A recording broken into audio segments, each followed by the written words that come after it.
Hello everyone and welcome back to another one of our mini pastel paintings, and we're sticking with our kind of process that we did with the same one with the previous one. So that is having our 4 points for our landscape, so that's sky, ground, foreground, which is grass, horizon line, and then our tree as a focal point. This colour here is an interesting colour. This is a very pale mint green, kind of turquoisey green. And it's the sort of colour you see in the sky just before the sun comes over the horizon in the morning. And it's that kind of very airy coloured sky. So it's not full sky or oppressive sky or burning sky. It's that bit in between where it's just very airy-fairy. So this one here is our muted turquoise. Now we used this in the last piece, and what I've done here is I've got a number of pastels here that we're using for this piece that we used in the last one. And I want to be able to show you guys that you don't have to have loads of soft pastels to be able to get some really good pastel paintings. Just keeping it limited and keeping an eye on value is more important than actually what colours you actually use.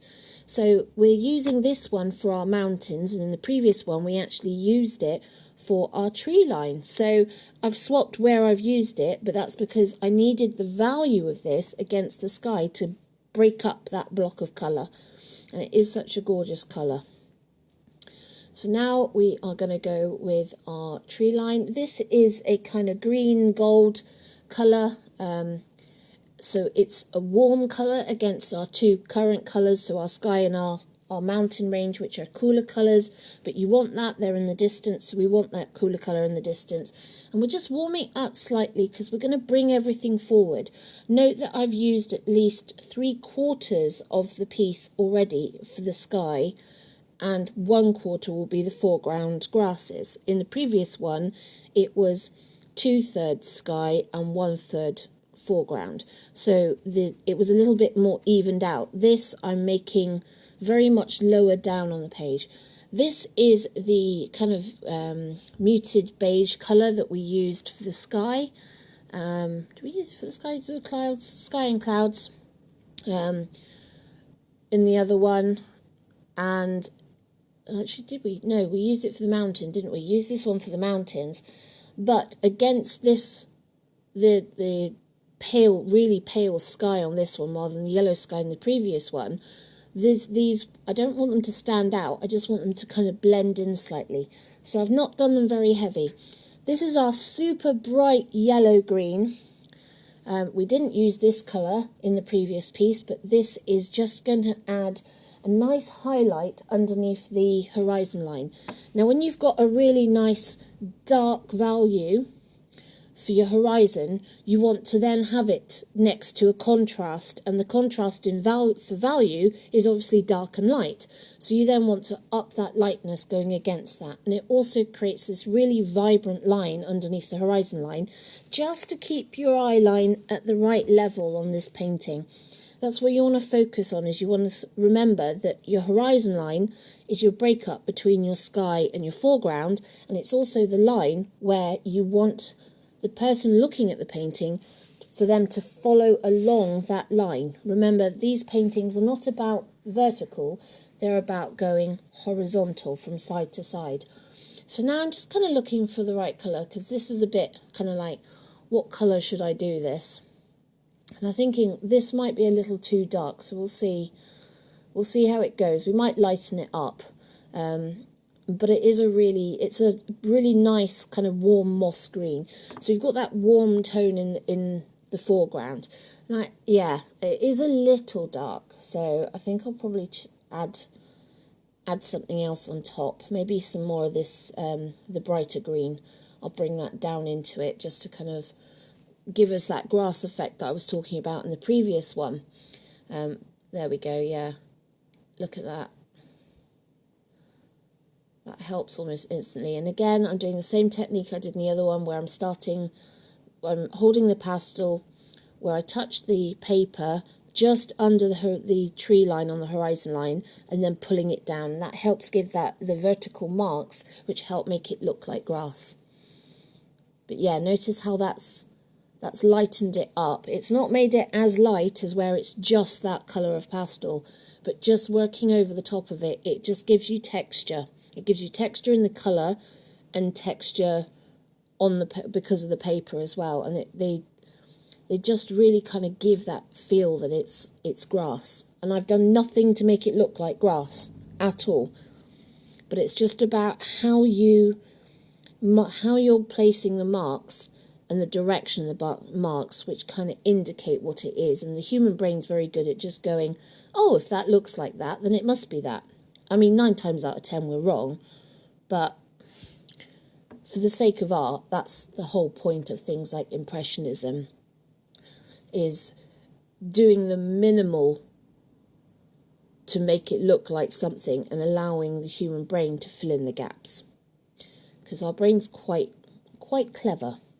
So I've added a little bit of the pale yellow from the previous piece, and that's a really light colour, just to lighten that horizon line, where the bottom edge of the horizon line, to keep the focus. And notice that I'm putting that almost directly behind where I'm putting my focal trees.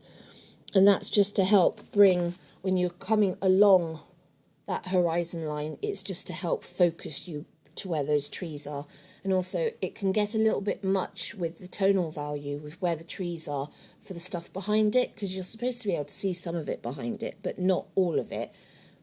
But otherwise, because of the tonal value of the mountain and the tonal value of the trees are very similar. The base for the trees is kind of, it's not a dark value, but it's a medium kind of value. The mountains are not that far off medium, they're kind of light to medium. And the trees, when you put them over the top, you start to kind of lose that contrast in value. So adding that little bit of yellow behind just kind of highlights it and makes it lighter, and just allows those trees to contrast slightly more. So we're adding a little bit of purple. This is just to add a little bit of colour difference. This side of the trees are in shadow, and I want them a little bit cooler against all these warm colours for the grasses. So we're just adding this in to just cool off the shadow side of the tree slightly. And trying not to get bits of dust everywhere. There's very little dust when you're using this type of heavy sanded paper. So here's our neutral turquoise again. We're using this to just add the highlight to the edge of the trees because it's lighter.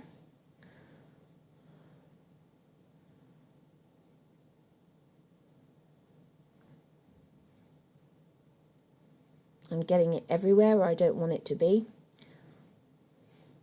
You can see how much of it is on my fingers. This is a very small remnant of a unison pastel, and it's because it's very soft in composition. This particular one, it ends up on your fingers probably more than on the actual paper.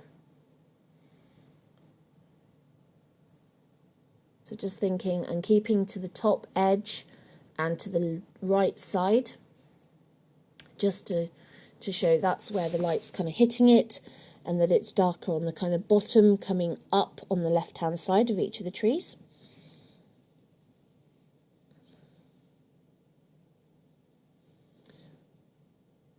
You can really see the scale of this piece of paper when you see the size of this unison pastel in my hand. The pastel looks huge and chunky. Honestly, it's not. It's a standard unison pastel. It's just that against a 4" by 4" piece of paper, it makes it look huge. Just adding, blocking in a bit more of that sky, and just helping to just carve a bit more into the trees. Just keeping an eye on how much the other colour's sticking to the pastel, so I don't spread it all over the page everywhere. And you can see how easy it is to go over this because of the UArt paper being such a heavy sanded paper. It's very easy to go over the top of pastel you've already put down without actually it blending. So I'm just going to blend a little bit in with my finger. No, I've done very little blending with my fingers. This paper just doesn't need it. but I just wanted to soften some of that purple out. Now we're doing a little bit of shadow on the floor.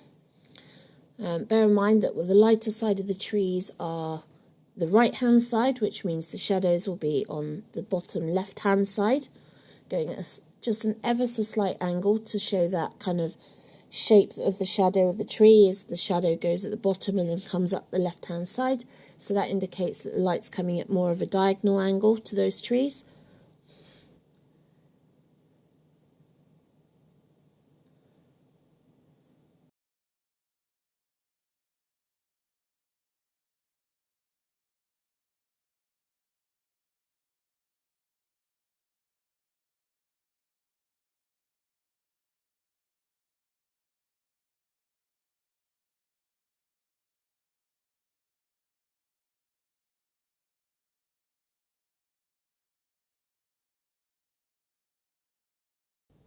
And there we go. I think that's pretty good. Hopefully you guys have enjoyed this. And if you've got any questions, leave it in the comment below. I will do a few more of these and feel free to join in. Otherwise, I will see you all soon for another one. Ta-ta for now.